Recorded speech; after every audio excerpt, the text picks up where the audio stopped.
Welcome to the Workforce Connections podcast, where we discuss workforce development in Southern Nevada. Here's your host. Hi, and welcome to another episode of the WC podcast. Today we have a very special guest, a colleague of mine from the LVGA 50. Welcome, Ivan Ferraz, Senior Vice President for Southwest Division of Wells Fargo. Welcome, Ivan. Thanks, Jaime, for having me here. We're happy to have you on the podcast. I know Tina and I have been talking about it for a while.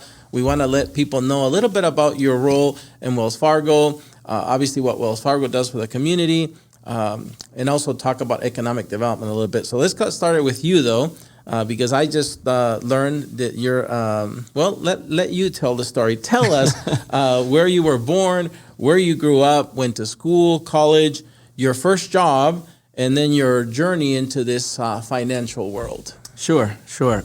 So I was technically born in São Paulo, which is the largest city in South America.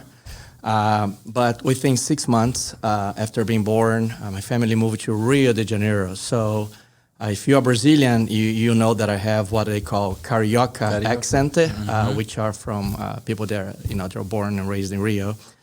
Born in Brazil, moved to the U.S.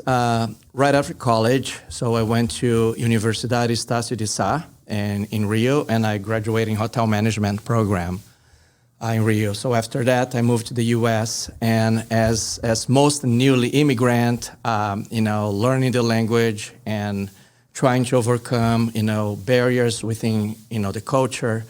I did what most immigrants do, go to an English school, even though I had a college degree from Brazil, and did all sort of jobs. Like my first job in Brazil was hotel front desk, but here in the U.S. as a 22-year-old young man, I did dishwashing, I delivered newspapers, I delivered pizza, I worked at gas stations, I did side jobs on the weekends, you name it.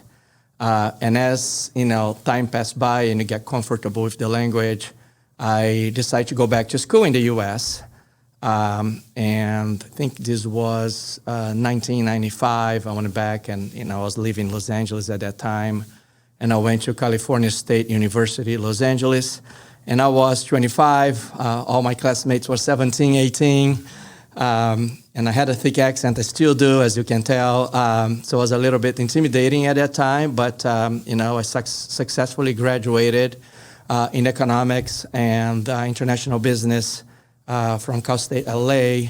And subsequent to that, I joined a credit training program, so transitioning from education to job at a Japanese bank called Sanwa Bank.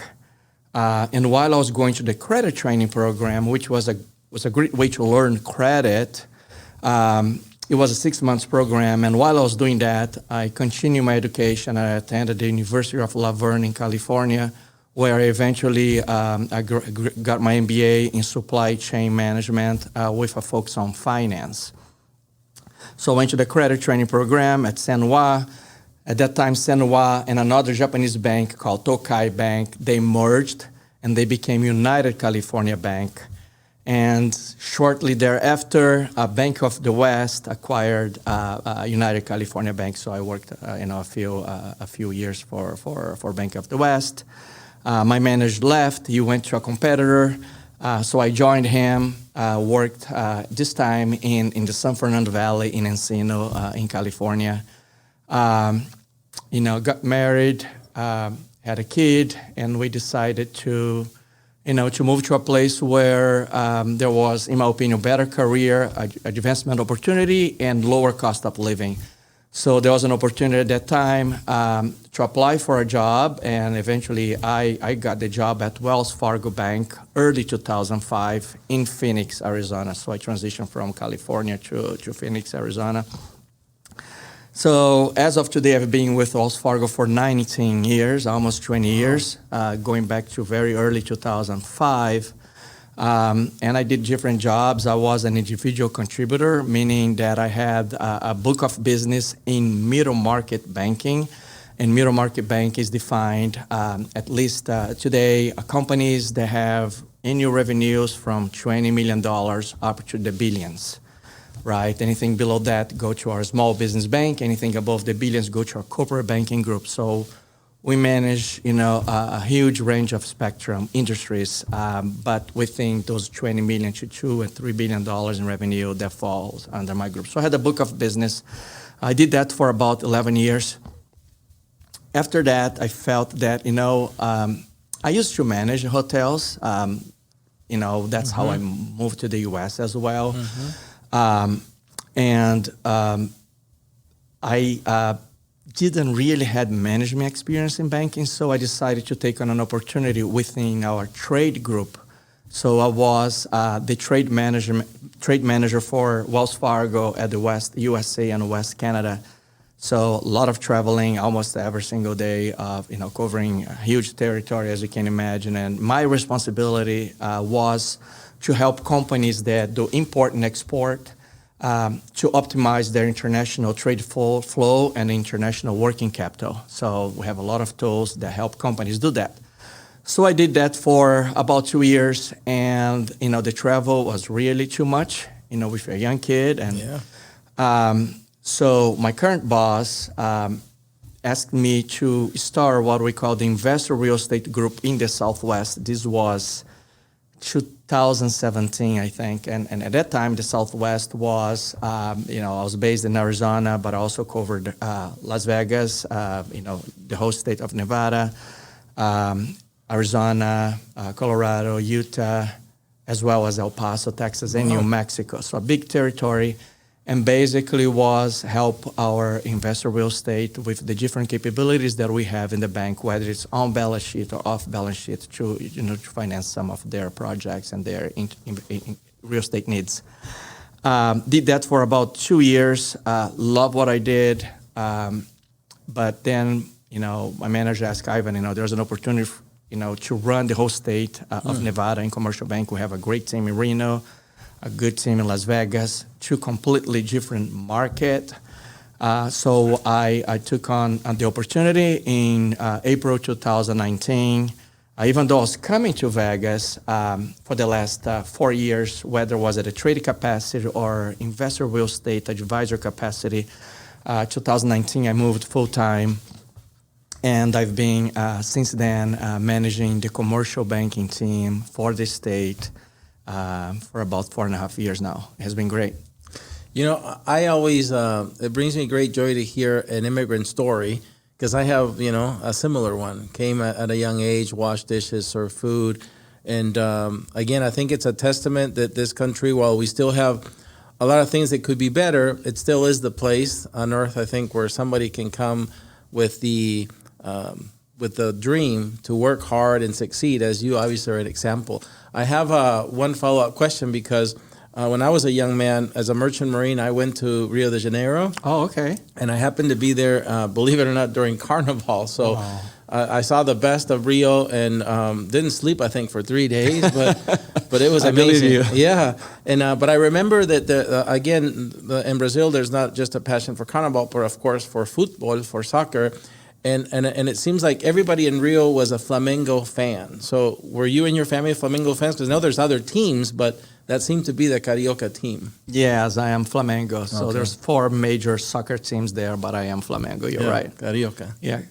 Very good. Well, we want to dive a little bit into this professional role, because now that we know where you come from, as you said, we did a little research and saw that you have responsibility statewide, a team that's in Reno, you live here in Vegas, but paint the picture for us, and what does a day or a week look like in your responsibilities at Wells Fargo? Do you have to go touch base with that Reno team, or are you able to do everything you need to do right here from Las Vegas? I am religiously in Reno every single week. Usually I try to do day trips, but lately I've been going the night before, so I have the opportunity to have a breakfast meeting with a customer or prospect, and a morning meeting, a lunch. So I try to maximize my day by going the day before, but I go to Reno once a week, typically Thursdays, because it is a great market. It is a different market. So I think it's important to be there in person and to show the commitment. when I go to a new market, what I hear the most is like, okay, you're another one that says, I'm committed to the market, we never see you again. So I'm proud to say that for the last 4.5 years, I've been, been going to Reno on a weekly basis, religiously, unless I am on vacation, of course. But so it's great from a revenue standpoint, from a statewide, when I joined the bank. Southern Nevada revenue from a commercial banking standpoint was about 46%. I'm sorry, 54%, and Reno 46%, but it's getting closer now. A lot of growth happening up there as well as down here. So a couple of things, from a job responsibility, just to answer your question. Develop the team is very important. You have to grow the business, but also grow the team. So finding the balance between growing the business, growing the team is important, and does take time. We originate, we source, we structure, and we execute on loans. Typically in commercial banking, a loan range from $3 million up to the $200-300 million.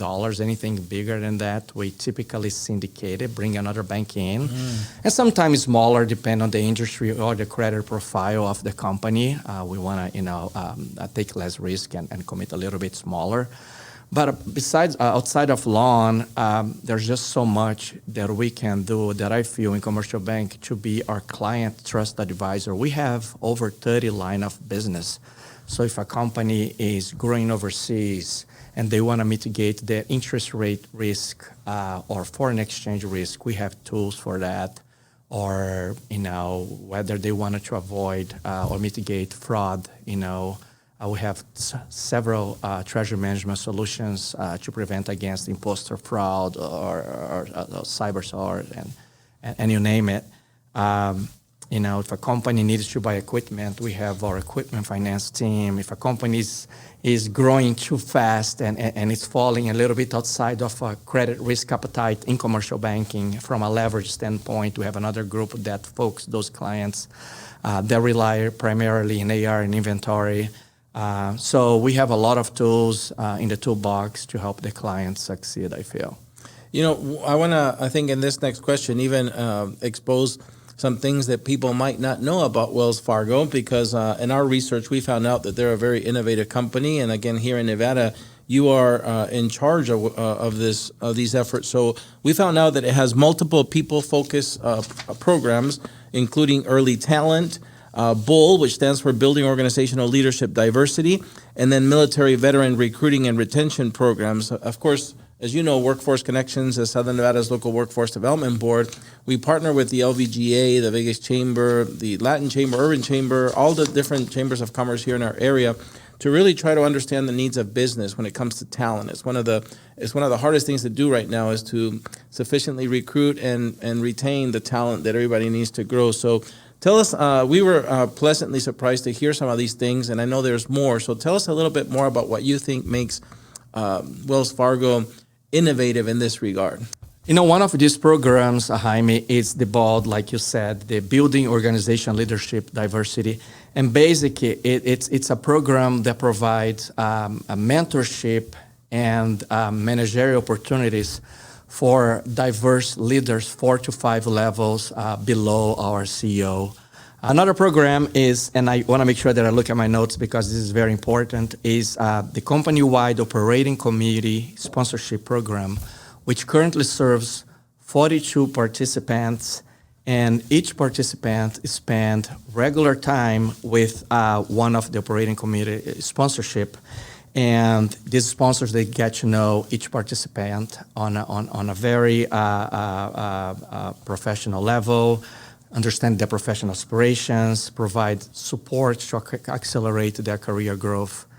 Another program that I'm proud of is the GLIDE program. And the GLIDE basically, as you know, as an individual, as a human being, things are happening in life, whether you have a newborn babe, or you're caring for a new parent, a sibling, or if you have an injury and it takes time to recover. So this program caters specifically to those individuals that have been out of the workplace for several years or months, it's a way that we glide them back to the bank, to the workforce, and provide them a career opportunity, relaunching them to the Glide program.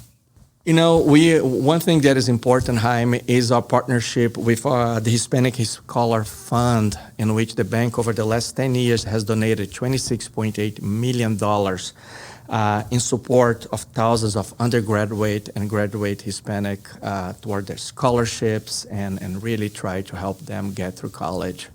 That's an amazing thing. Does that scholarship here in Nevada, is it accessible to the young students through Wells Fargo, or is it accessible through a nonprofit?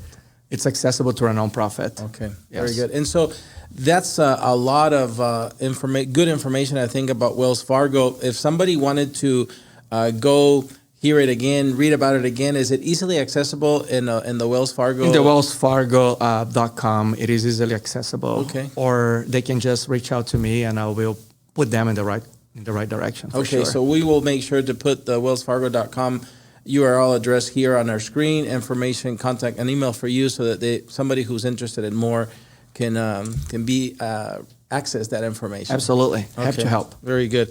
So again, companies today are all in a race to stay competitive, right? Even in banking, I think. So one of the cool programs that I read about when I was preparing for this interview was called Vantage, this digital platform, if you will, for commercial banking, corporate investment, and it uses artificial intelligence. And so everybody's, of course, talking about AI, the chat bots, and all these things. But this is meant to tailor the experience, again, custom for each person, and to make a difference and make it individualized and target to specific business needs. So am I right? Did I recall that correctly? And if so, tell us your opinion about Vantage. It is to me a great tool for our commercial bank, corporate banking customers. You summarized perfectly. Vantage is a digital online platform, really monitored via artificial intelligence, AI that the main purpose is you as a user go online through Vantage, you log in and you do your day-to-day business, whether it's you're operating that cash flow, looking at float, or issuing an ACH, debit or credit, or positive pay, or any type of online needs to, from a process standpoint, AI really tailor each user to some of their business needs, and the whole purpose is to provide a customized experience based on your day-to-day activity, which is unheard of. So. Yeah, I think that's the cool part about artificial intelligence. I mean, cool, I say a lot of times we're on Facebook and you wonder why they send you certain things, because you bought something, all of a sudden you have ads, of the certain type of product, or if you're looking at a certain kind of dog breed, all of a sudden you're starting to get, so the AI learns what you look for and then tries to cater. So I'm glad to hear that it's also being used, again, to make the banking experience more tailored to one's needs. Right. And I think, again, when I looked at Wells Fargo, again, when I came to this country almost now 37 years ago, one of the first things that impressed me, I had a Wells Fargo in my corner, and the logo, as you know, it's a nod to the past because it has the wagon wheels, of the Old West. And I think they used to move money across the Old West in wagon wheels with exactly. Sheriffs and marshals and things. But obviously now we have AI, instead of the wagon. So it's great to hear that companies like Wells Fargo are putting the latest technology to make our daily experiences better. I want to go back to how we connected at LVGA as members of our Regional Economic Development Agency. LVGA's job, Tina and her team, are out there, if you will, educating businesses on why it's good to actually do business here in Southern Nevada. So to bring new businesses, to grow our economy, but also to nurture existing businesses that are here. And of course, the banking partners are very important in all that as well. What has been your favorite part of being a member of the LVGA 50 so far? I've been a board member for just over 2 years now. And, very proud to play a very small role in fostering economic development. But a couple of things that really makes me proud is just to see the economic impact that LVGA and its board members does for the community. The friendships that I have built at the board has been, very meaningful to me, not only on the business level, but also on the personal level. I like the way that we collaborate and strategize and how to bring companies that we want to bring to Southern Nevada. I think that we do a great job on that.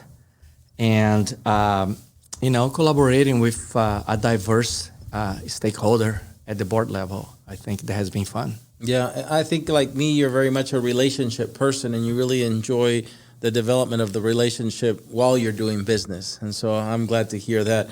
Now, again, as a state, we are trying to lure businesses to keep our region as competitive as ever.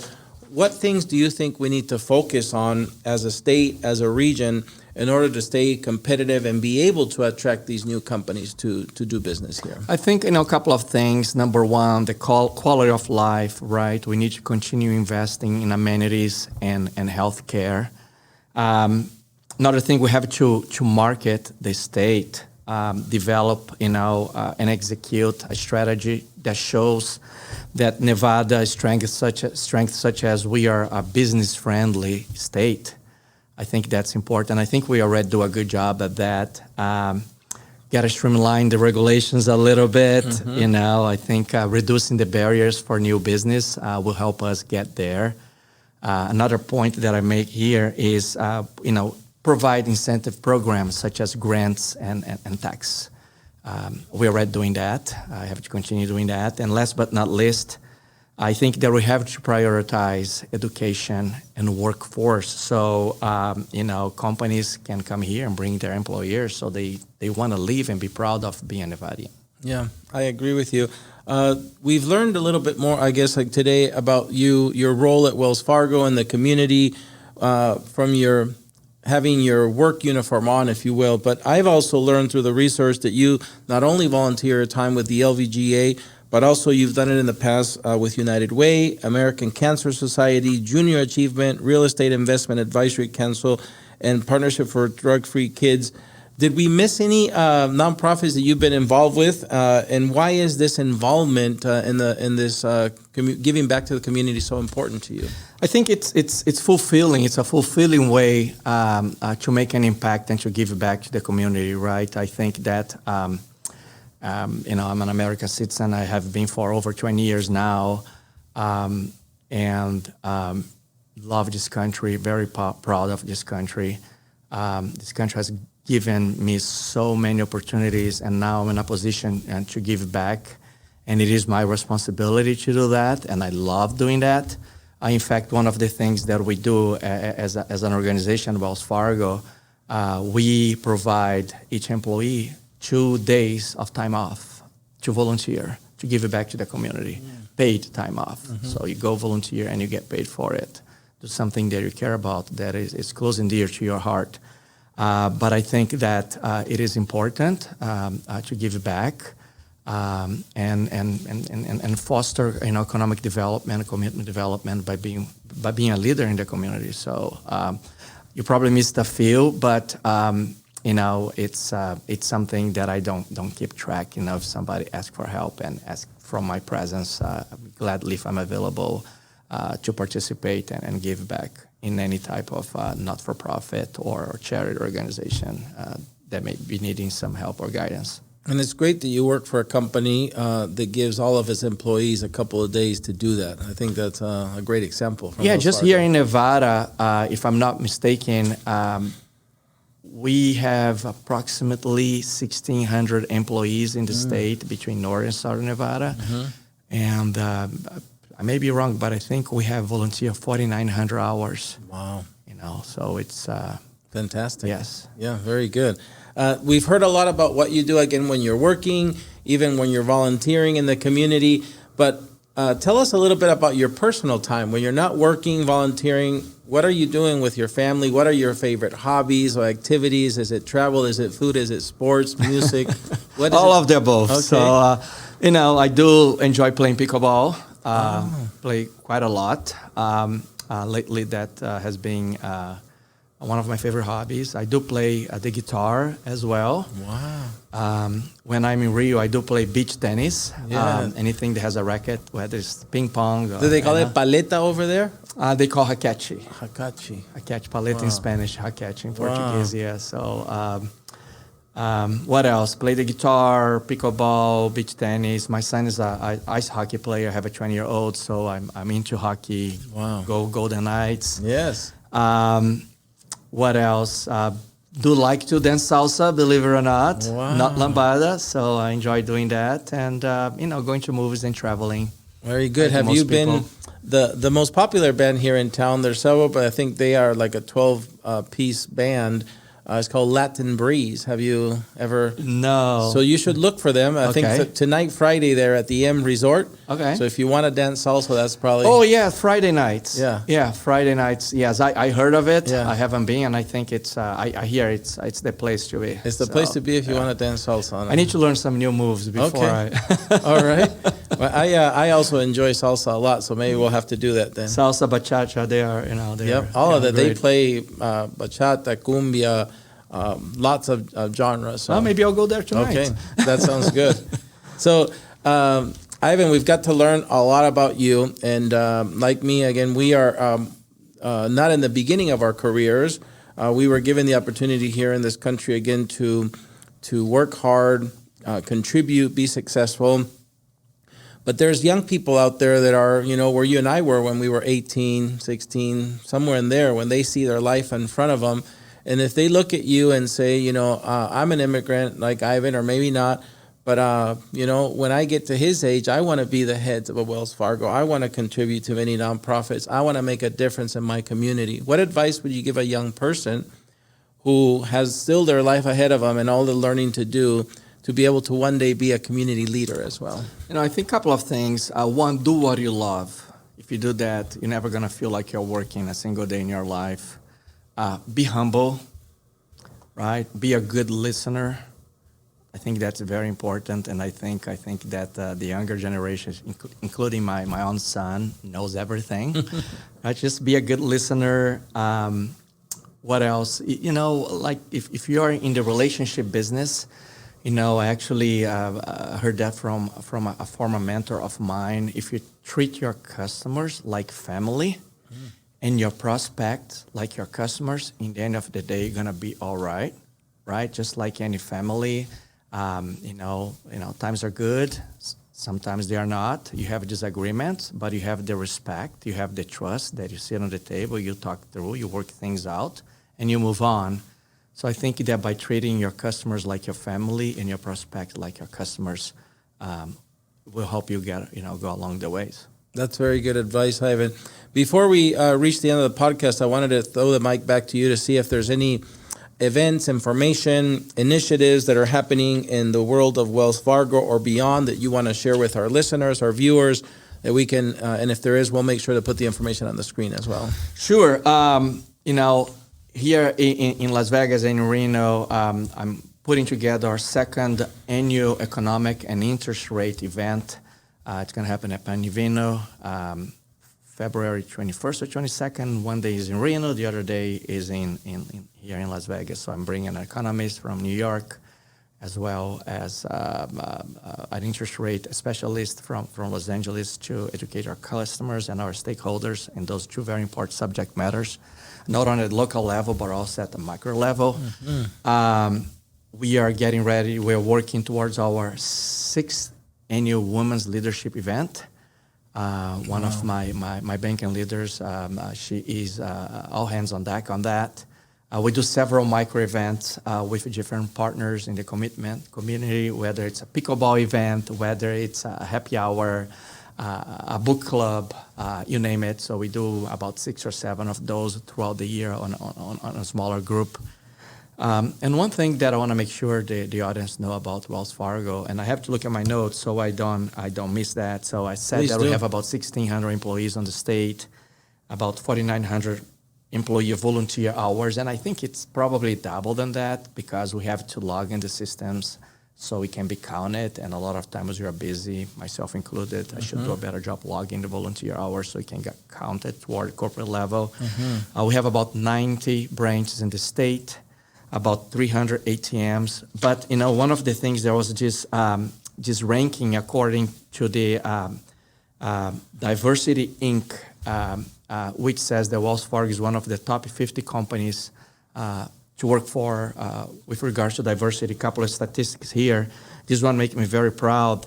We are the best place to work among banking and financial services. In 27 overall, according to the Military Times, Inc.com. And Diversity Inc. put Wells Fargo as the number one among top companies for LGBTQ employees. Number two companies to work for with people with disability. Number three for Latinos and Asian American executives. Number four companies for Black executives. And number five for talent acquisition for women of color. Having said all that, we have long ways to go, and we can do much better than that. But those are some statistics that I'm very proud to share with the audience. Yeah, they're very impressive statistics, right? They show with action, I think, what the company believes in, and I think that's probably why you're happy to work for such a company. So thank you for sharing that data with us. If somebody wanted to find more about the February event, again, is that easily accessible on the wellsfargo.com website, the event? Actually, no, but they, if you put my contact information, they can reach out to me. Okay, so we'll put an email address or a link that you give us so that people can find out more information. Absolutely. Ivan, it's been a pleasure speaking with you today, getting to hear your story. I appreciate very much you stopping here to do the WC podcast with us. Well, thanks for having me, Jaime, and thanks for everything you do for our community as well. Really appreciate it. Thank you. You're welcome. All right, well, that's it for another episode of the WC podcast. We hope to see you at the next one. Until then, stay safe.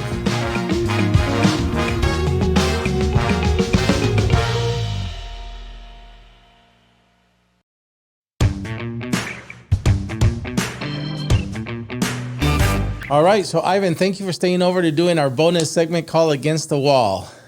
Are you ready? Let's do it. Okay. The first segment is called Your Favorites. I'm going to give you a few categories, and you're going to give me your favorite thing in that category. We're going to start with food. What is your favorite food?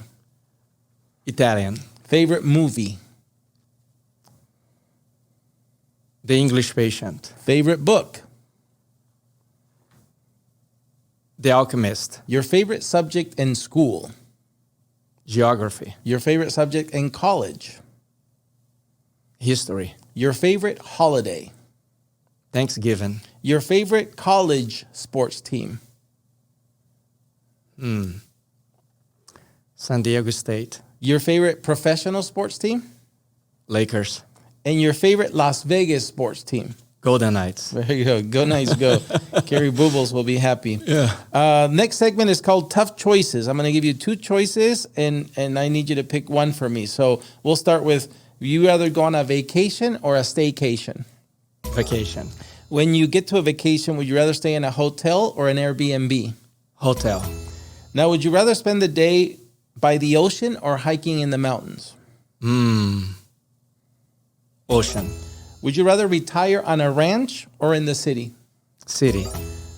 Would you rather work with people or numbers? People. Invest in stocks or bonds? Stocks. Buy a bond at a discount rate or premium rate? Discount. Be 100% debt-free or have a high credit score? 100% debt-free. Actions or words? Actions. Justice or grace? Justice. All right, you finished the second segment. The last one is called Finish the Sentence. I'm going to give you about 95% of the sentence. You're going to finish it for me. You ready? Ready? Yeah. If Ivan could live anywhere, it would be? Portugal. The best part of living in Nevada is? The people. Ivan's favorite thing about his job is? The people. If Ivan could travel back in time, he would travel to?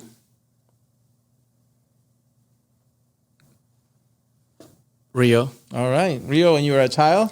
Yeah. Very nice. Yeah. 3 words that describe Ivan are? Friendly. Reliant. and trustworthy. Very good. I couldn't agree more. Doing the WC podcast here with us today was Fun. all right.